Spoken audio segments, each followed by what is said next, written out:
Okay, so make sure that that's not, I think we're good. Is it? Okay, I was just making sure this page wasn't. Okay, so welcome to Reactionary Play. This is going to be a new type of show that Kelsey and I are going to be doing. You can see our Twitters at the bottom. I'm Froskurinn, joined by Kelsey Moser from The Score, and the idea of the show is to give a very quick overview of the LPL kind of day by day rather than, what China Talk does, which is a larger, in-depth show at the end of every week that kind of encompasses all of the weeks. It's going to be focused more on analysis, and again, just really getting Kelsey's perspective from this, as during the show I'm going to act in a hosting position. So, hi Kelsey, how are you? Hi, I'm doing all right. First day of LPL, very exciting. Yeah, it was something. So, let's just break right into it. So our very first day of LPL, the format has changed now. Kelsey, can you kind of quickly give us an overview of the new format with the two different groups? Yes, so right now it's a conference-style format where you have 6 teams in one group and 6 teams in the other group. And teams within Group A will play each other twice. Teams within Group B will play each other twice. But teams from Group A will play teams from Group B only once. And it's set up so that the first leg is only teams within the same group playing together. The second leg is only teams playing each other from opposing groups. And the final leg is only teams, again, playing each other. And it's also now best of 3 instead of best of 2. And that's the big thing that I wanted to kind of touch on, is this idea that the format and the point system has changed from a set of 2 to a best of 3, and no longer is it, 1 point or 3 points. It's a single point for winning the entire series. Also, seeding has changed a little bit, but we don't have to get into that. Today, I believe it was Group B that played or started? Yes. EDG, is in Group B. So we had Group B play today. Now LPL runs for 4 days, which means that the show will have 4 shows per week. Again, just to review at the end of every single day. The 2 sets that we had tonight were EDG versus RNG and OMG versus VG. So let's start with EDG versus RNG, which was actually a 2-0 in favor of RNG. So first and foremost, I have to ask you, Kelsey, did you expect this type of result? No, I actually did expect Edward Gaming to win. But naturally, there's conditions to how RNG won. Just like when we say, ever beat SKT in the Kespa Cup, there were conditions to that victory. So what were the conditions for RNG to take this 2-0 over EDG? Well, first of all, the very first game, Edward Gaming were playing with both of their main subs, which are Athena from Ever, since you mentioned Ever, and Fire Lolly, who's been... Imagine that. Threw you that nice little softball. Who's been on Edward Gaming in sort of a mascot-like streamer position for a long time instead of Clear Love. And, just looking at... Okay. I think it's fair to say, if you watch the games, which if you guys don't go back and watch, the big detriment for EDG was specifically Fire Lolly, at least in my opinion. Would you agree? I think that's accurate. I think in general the team just seemed less together, but if you go back to the very strict leadership position that Clearlove has, I think that makes a little bit more sense as well. And definitely didn't have the greatest score lines there for Fire Lolly. I think his first game he was like 1-6 or something like that. Yes. So obviously an unfortunate start for his kind of career into the LPL. Is kind of the official, Clearlove made the comment in his interview that he wanted Fire Lolly to put pressure on him to kind of be more of an official sub as opposed to a mascot like you were talking about before. But the bigger thing that I wanted to hit on is this idea of, was it just Fire Lolly, or was there something bigger going on? You kind of mentioned that they looked a little bit lost. Clearlove is their primary shot caller. Was it Fire Lolly compounding on the fact that they didn't have their shot caller? Were there issues in draft? Because they also ran a very particular draft in both games. Yeah, I think they had some strange picks and bans. Let me see if I can pull up the draft real quick. I believe that they played Graves, Corky, and Ezreal, a triple AD carry composition with Tom Kinch and Trumdle. So the idea is that it's a poke kite composition with disengage from pillar, as well as the safety net that Tom Kinch can allow by gobbling people up and repositioning them around the map. So it was effectively a siege composition in the LPL. Now, are EDG known for running siege comps? No, Edward Gaming is much more aggressive and all in, and in fact in the second game we saw some parts where they were trying to be very aggressive and just engage really hard instead of kiting, which it was more suited to in the second game when they had Corki and Ezreal. So, I mean, obviously they have a new coaching staff. Aaron was promoted more into a management head coach position, and they picked up Rapid Star and Firefox. To my understanding, Firefox was responsible for tonight's draft. Do you think that this is a drafting issue from, you know, the new coaching staff, or is this something indicative of EDG maybe wanting to experiment this direction? Because obviously you do have comfort champions in there like Ezreal and Corki, which Pawn and Deft have played in the past. Was Firefox on stage? Because it's my understanding he's working much more with their LSPL team. I was told from some of our Korean connections that Firefox was the one responsible tonight because Rapid Star had just arrived in China. I see. Because I thought I saw Rapid Star on stage. Anyway, it's kind of irrelevant. I think regardless, you are seeing... And when we talked about this a little bit on China Talk, we said that maybe Aaron stepping back wouldn't have as large of an impact because of the way that Clearlove works within the infrastructure as a team leader, and he's very strict and he really backs up and reinforces some of the coaching things that happen. So I think if you remove both of them from the equation, you're going to see a much more scattered Edward Gaming because the two of them have always really been the core of what made that team so successful. Okay. I want to talk about, again, kind of going back to the composition before we move on from this topic. You've spoke out a lot about what defines like a Chinese team. When teams say Invictus Gaming at World say, well, we started playing like a Chinese team, or, they play like a Chinese team. Most people seem to think that insinuates aggression, over-aggression, tower diving, things like that. What does that mean to you specifically? And does this composition and this style fit into that meaning? You mean the kiting compositions, or? Just, yeah, in specific, this kiting comp, but first and foremost, how would you define like a Chinese style or a Chinese composition? Well, the way Kakao defined it in this interview that you're referencing was Chinese teams tend to play a lot more all-in, and a very key aspect of the Chinese mentality is kind of YOLO or styling on someone if you're really far ahead, which is why you see like these really questionable moves sometimes. So that has definitely been interwoven within their play. I think that it isn't always part of their style to just jump in at the first moment's notice, because we've seen a lot more patient teams like 2014 Edward Gaming, like older WE, that stall out games and team fight later. But I think that something that I would define as a key aspect of a Chinese team is kind of the integration of team fighting into the way things work. And that doesn't necessarily always work with a poke comp. I think you can make it work. We have seen some teams run successful poke comp. Some really big team fighting Chinese teams like Snake last year actually had a really interesting poke comp with Nidalee and Xerath in Spring. So I think that it isn't necessarily contrary to what we think of as the Chinese identity.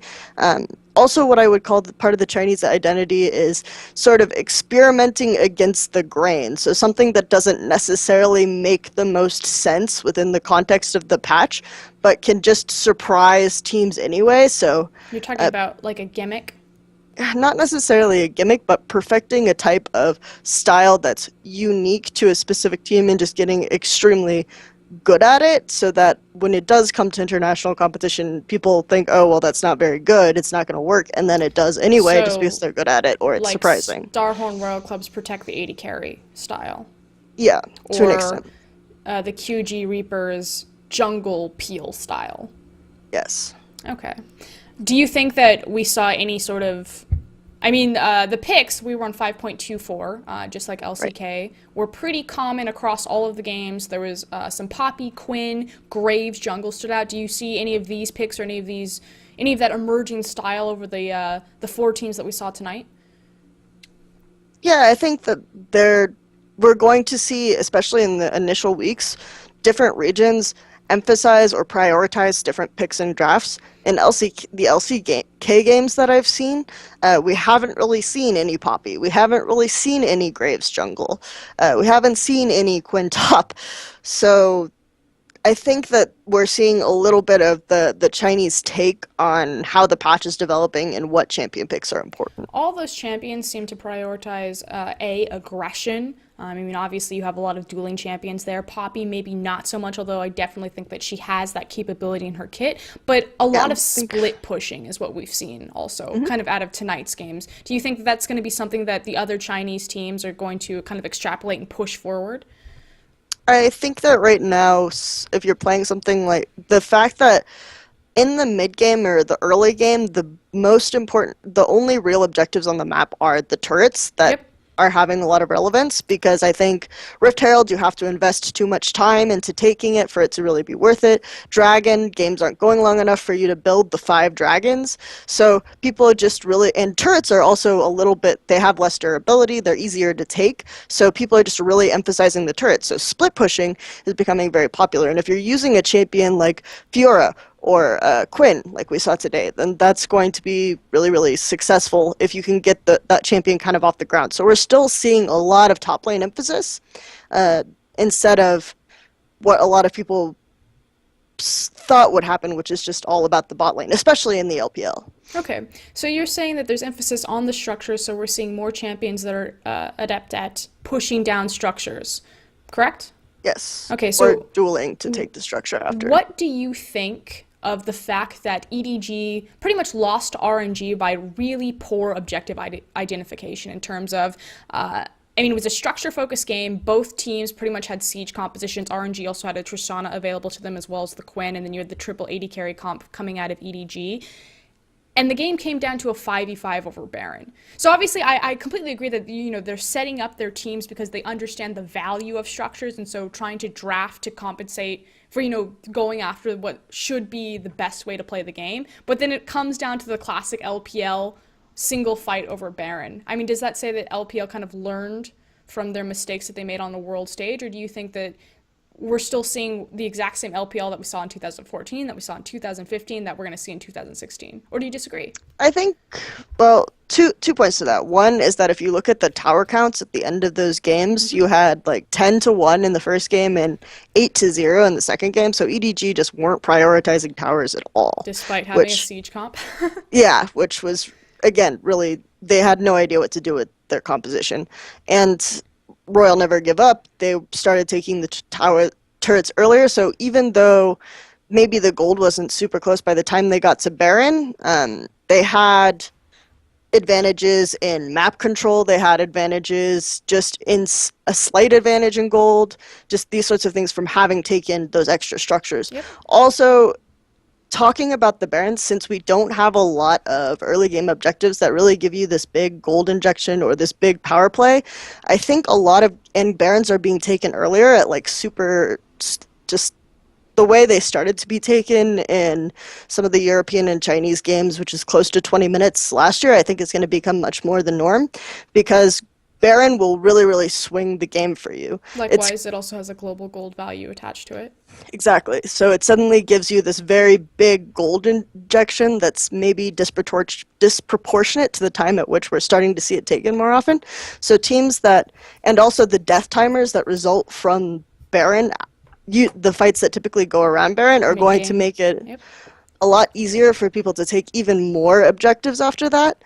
So I think we're going to start seeing a lot of games determined by whoever gets the first Baron, honestly.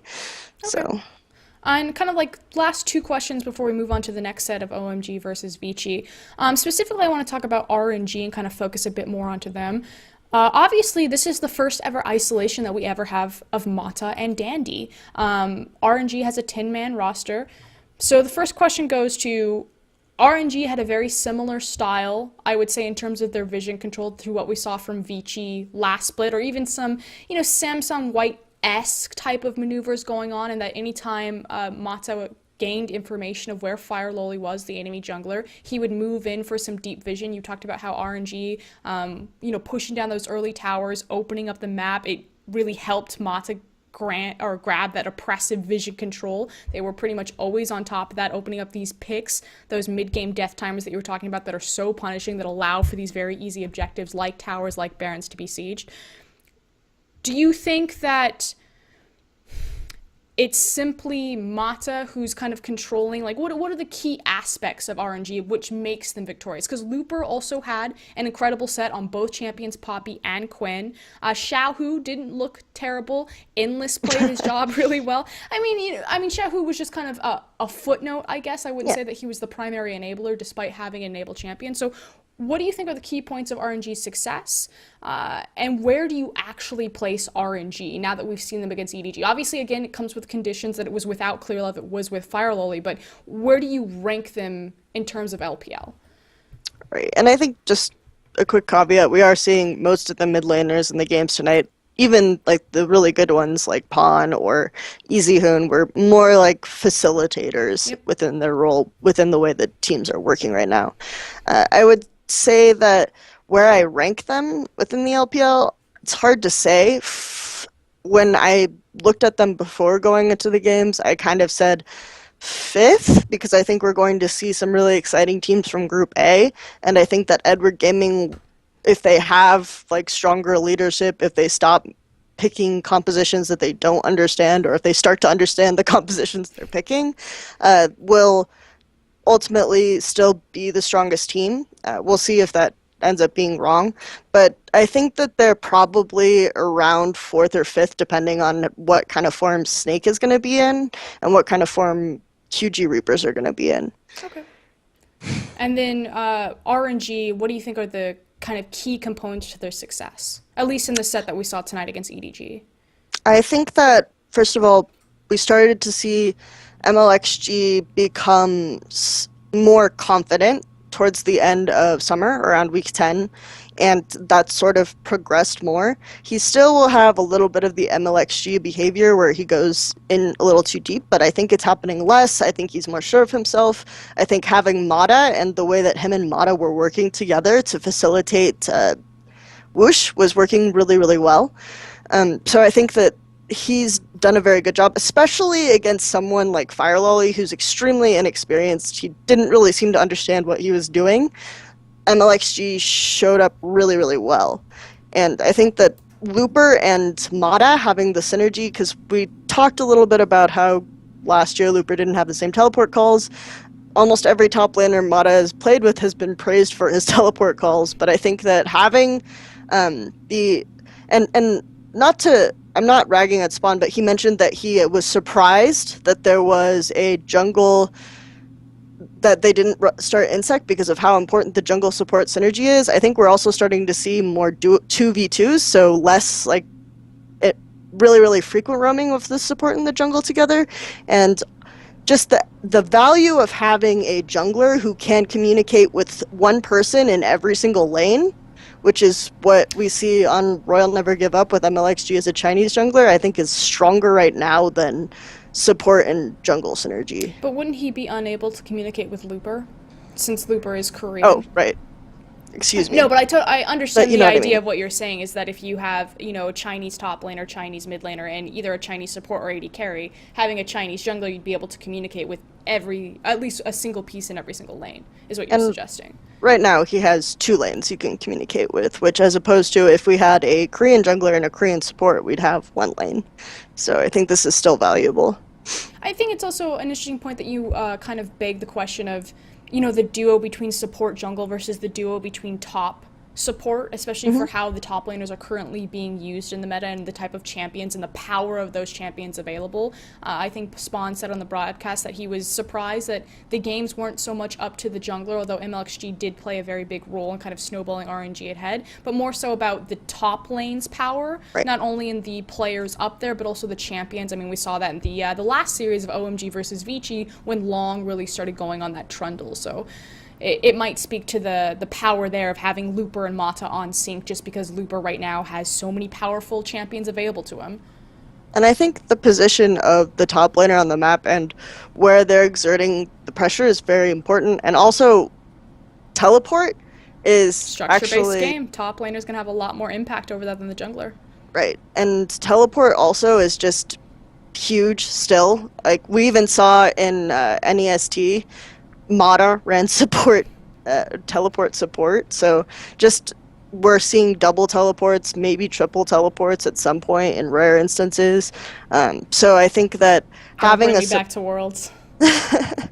having a support that can communicate with the top laner and say, okay, we're gonna snowball through bot and get our AD carry ahead and get this first turret, I think is really, really valuable also. Okay, so let's now move on to our final series of the night. It was OMG versus VG. Now, first and foremost, where would you rank either of these teams? I think VG Gaming is kind of, they might be. So going into this, I would say that WE, VG Gaming, and I think RNG? RNG were kind of similar level. I would say that RNG has the highest ceiling. VG Gaming, maybe of the three, had the lowest in my mind. I don't really know what to make because I expected OMG to be like a bottom 2 or a bottom 3 team. Why? So just because we have, first of all, very, very unpracticed talent. The infrastructural changes that they made haven't inspired a lot in terms of their coaching staff, haven't really inspired a lot of confidence in me. They picked up BSYY, who was LGD's coach last year and who kind of seemed to lose commitment and interest and was eventually replaced. So you're saying their structure changes, don't have the best track record in terms of success. Obviously, their roster is being completely brought up from nothing. I mean, we have a lot of really unknown players on the roster. Dark, Fishball, SMLZ coming from Masters 3, as well as Five, who was previously amazing, but didn't have, too amazing of a performance last year, to put it lightly. Actually thought he performed well tonight in this series, on his Thresh specifically, but, it was kind of hit and miss. But the philosophy, or at least how you've explained it to me, the philosophy for OMG is that for long-term success in the club and in the LPL, it's to take value in Chinese talent and kind of fostering that development from the ground up, obviously eliminating any sort of communication barrier. So my question to you is, obviously in the short term, that's going to be hard because you're having to build up a completely new team, a completely new synergy. So you expect OMG to struggle in short term. But do you actually think with this roster and with that philosophy, especially as we kind of see the imports like Dandy, Mata being utilized, even Athena seemed really in sync with EDG, as the teams are learning how to work around their foreign imports. Do you actually think that OMG's plan has long-term success to it? I don't. Like I said, maybe if they had a better leadership in terms of, because Cool isn't really known. He doesn't talk much at all in games. He was like the anomaly of OMG, so he's not going to really provide as much guidance as the veteran player of the team. And you have a coach who doesn't have the greatest reputation for, fostering talent and growing a team. So just this sort of, if you think about like the core of an infrastructure being who is the coach and who is like the primary veteran player, they just don't have a good setup for growing young talent. I think Vici Gaming has a similar philosophy to OMG, but they have players like Dandy, they have players like Easyhoon, who seem like they'd be better mentors almost if they can communicate with the young players. Okay. So now kind of speaking specifically to Vici, like you said, they had Mata, they had Dandy, they had these great pillars. Obviously now Mata on RNG, Dandy still retaining his spot on Vici. My question kind of goes to this idea of style. So we saw Vici perform tonight in kind of two very different compositions, but very similar styles. I think they won in different ways, but it was still kind of textbook and very clinical about how they played around the map and being a very objective-oriented team. And Vici does that despite losing pretty much every single member. I mean, their two retaining members from last split are going to be Endless, the AD carry, and Dandy, who's moved back back into the jungle from the top position, but they lost Mata. They're not using the same mid laner. They're not using, obviously they don't have World 6 or carry, but they somehow still retain their identity and refined it. So that would lead me to believe that Dandy is the shot caller, although I thought it was Mata on Vici. So how do you think a team retains their exact identity and almost perfects it, despite the fact that they have a completely different roster? There are a couple points on this. First of all, as Mata started becoming frustrated, Dandy took over a lot of the communication on VG last year. So he actually was a big part of their communication and their leadership and decision making last year. The other aspect to consider, though, is that if you see players who play together, the type of calls or gameplay that the team ends up, if those players like break off and become shot callers or leaders of other teams, you can see similar threads. For example, on WE, we had Wei Xiao, who was originally the shot caller of the classic lineup of Sao Mei, Clearlove, Messiah, Wei Xiao, and FCZF. And then he kind of took a step back from that role, and Messiah took over, and the team was still similar in that regard. And then you had Clearlove and FCZF break off, and FCZF handled a lot of the communication and the shot calling in the 2014 EDG. And they had a very similar still farm and teamfight late game kind of style. And this role eventually passed on to Clearlove, and we see echoes of that even in some of the aggressive iterations of EDG now. So I think that you can... So you think this has just been passed down to Dandy in terms of his responsibility on VG? To an extent. I also think that because those players kind of developed a synergy and a style that controlled the way Samsung White worked, for example, that they both kind of probably have a very similar philosophy of how the game should be played. Okay, that's fair. In terms of kind of dissecting how Vici win or what their core components are, obviously you have standout players like Dandy, like EasyHoon. Your three Chinese players then are going to be Long in the top lane, who's a pickup from Unlimited Potential, Endless, and then formerly known as Duan, now known as Caveman for their support position. Who do you think, like, if you had to identify what the key of success or key to success was for RNG, what is the key to success for Vici? So I think that it's ending up being similar, just because we have, I was a little bit more surprised by Looper on Royal, but this is kind of the Vici gaming I expected, where the goal is to get Long ahead, because Long, I think, played both utility and carry style on Unlimited Potential, but I think the team in general was more successful when he played more carry style champions, like his Fizz, things like that, his Hecarim. So I think that right now the team's best bet is to kind of get him ahead, because EasyHoon is going to create a very nice control point in the middle of the map. That's always been his playstyle. So that gives Dandy a lot of freedom to work along the map, to decide which lanes to emphasize on either side, these sorts of things. So I think that getting Long ahead, allowing him to set up those teleport plays with their bottom lane, and to have him split pushing with vision provided by Dandy or vision provided by EasyHoon is going to be a really, really strong strategy, a strong focus for them going forward. So enabling Long to play his kind of dual threat and allow him to be a very flexible piece for the team.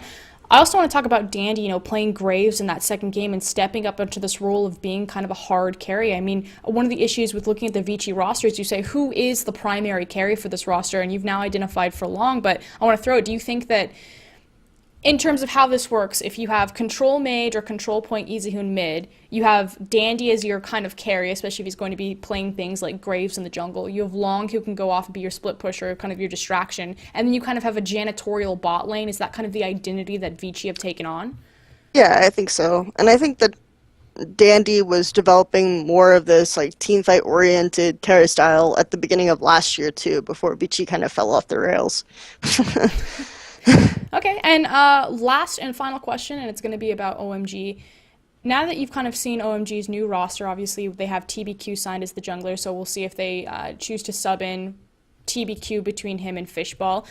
What do you think is salvageable from that roster? If you had to pick someone other than Cool that you would kind of continue forward. Because, Dark looked a little bit off with his teleport timing, so that really cost OMG in several key plays. Cool looked a little sporadic. I actually thought Fishball did decent given the tools that were available to him. Right. I think the problem with having an inexperienced jungler like Fishball is just because of how important it is to understand vision, to understand how the map works, things like that. So it's on a roster where you're so lacking in experience and guidance and generally macro play or developed talent or anything, it's really hard to run that. So they can try TBQ. I know TBQ at least talks. So, and he has worked with PYL, who was had a pretty strong like understanding of the game. So if he can communicate that somehow, I doubt it a little bit, just because we know TBQ has issues with decision making. The other thing that I would look at is I really would like to see them play North again. I think SMLZ did well on Misfortune. I was surprised. But I think that North might provide for them a little bit more power during the laning phase. The other So I think Amazing is good. This is a good meta for him just because he's always been like this engage based guy. I don't really like his Alistar, but his Thresh and Annie have always been pretty strong. So 5 or Amazing is fine. So these are the pieces that I would kind of look at. Top lane is going to be a pain point for them just because I don't think either the top laners on their rosters right now are very strong players. Okay.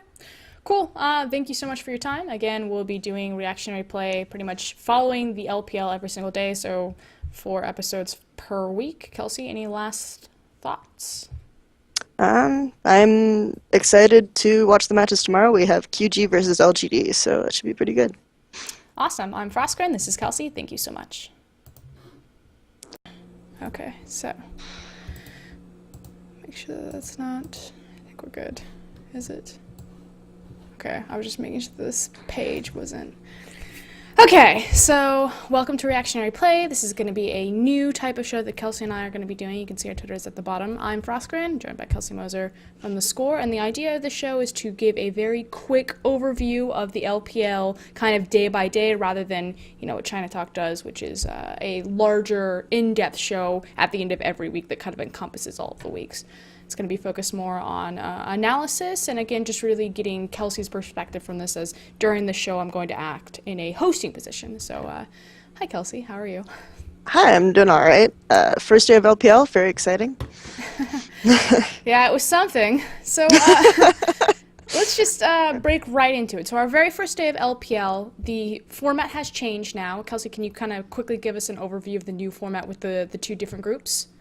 Yes, so right now it's a conference-style format where you have 6 group teams and Ezreal, a triple AD carry composition with Tahm Kench and Trundle. So the idea is that it's a poke kite composition with disengage from pillar, as well as the safety net that Tahm Kench can allow by gobbling people up and repositioning them around the map. So it was effectively a siege composition in the LPL. Now, are EDG known for running siege comps? No, Edward Gaming's much more aggressive and all-in, and in fact, in the second game, we saw some parts where they were trying to be very aggressive and just engage really hard instead of kiting, which it was more suited to in the second game when they had Corki and Ezreal. So, I mean, obviously they have a new coaching staff. Aaron was promoted more into a management head coach position, and they picked up Rapid Star and Firefox. To my understanding, Firefox was responsible for tonight's draft. Do you think that this is a drafting issue from, the new coaching staff, or is this something indicative of EDG maybe wanting to experiment this direction? Because obviously you do have comfort champions in there like Ezreal and Corki, which Pawn and Deft have played in the past. Was Firefox in one group and 6 teams in the other group, and teams within Group A will play each other twice. Teams within Group B will play each other twice, but teams from Group A will play teams from Group B only once. And it's set up so that the first leg is only teams within the same group playing together. The second leg is only teams playing each other from opposing groups. And the final leg is only teams, again, playing each other. And it's also now best of 3 instead of best of 2. And that's the big thing that I wanted to kind of touch on, is this idea that the format and the point system has changed from a set of 2 to a best of 3, and no longer is it, 1 point or 3 points. It's a single point for winning the entire series. Also, seeding has changed a little bit, but we don't have to get into that. Today, I believe it was Group B that played or started? Yes. EDG, yeah, is in Group B. So we had Group B play today. Now LPL runs for 4 days, which means that the show will have 4 shows per week. Again, just to review at the end of every single day. The 2 sets that we had tonight were EDG versus RNG and OMG versus VG. So let's start with EDG versus RNG, which was actually a 2-0 in favor of RNG. So first and foremost, I have to ask you, Kelsey, did you expect this type of result? No, I actually did expect Edward Gaming to win. But naturally, there's conditions to how RNG won. Just like when we say, ever beat SKT in the Kespa Cup, there were conditions to that victory. So what were the conditions for RNG to take this 2-0 over EDG?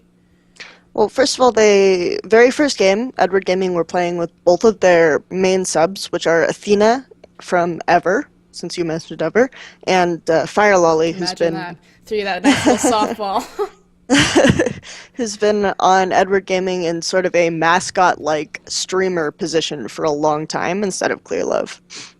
And, I mean, just looking at, okay, I think it's fair to say if you watch the games, which if you guys don't go back and watch, the big detriment for EDG was specifically Fire Lolly, at least in my opinion. Would you agree? I think that's accurate. I think in general the team just seemed less together, but if you go back to the very strict leadership position that Clear Love has, I think that makes a little bit more sense as well. And definitely didn't have the greatest score lines there for Fire Lolly. I think his first game he was like 1-6 or something like that. Yes. So obviously an unfortunate start for his kind of career into the LPL. It's kind of the official. I mean, Clearlove made the comment in his interview that he wanted Fire Lolly to put pressure on him to kind of be more of an official sub as opposed to a mascot like you were talking about before. But the bigger thing that I wanted to hit on is this idea of, was it just Fire Lolly or was there something bigger going on? You kind of mentioned that they looked a little bit lost. Clearlove is their primary shot caller. I mean, was it Fire Lolly compounding on the fact that they didn't have their shot caller? Were there issues in draft? Because they also ran a very particular draft in both games. Yeah, I think they had some strange picks and bans. Let me see if I can pull up the draft real quick. I believe that they played Graves, Corky,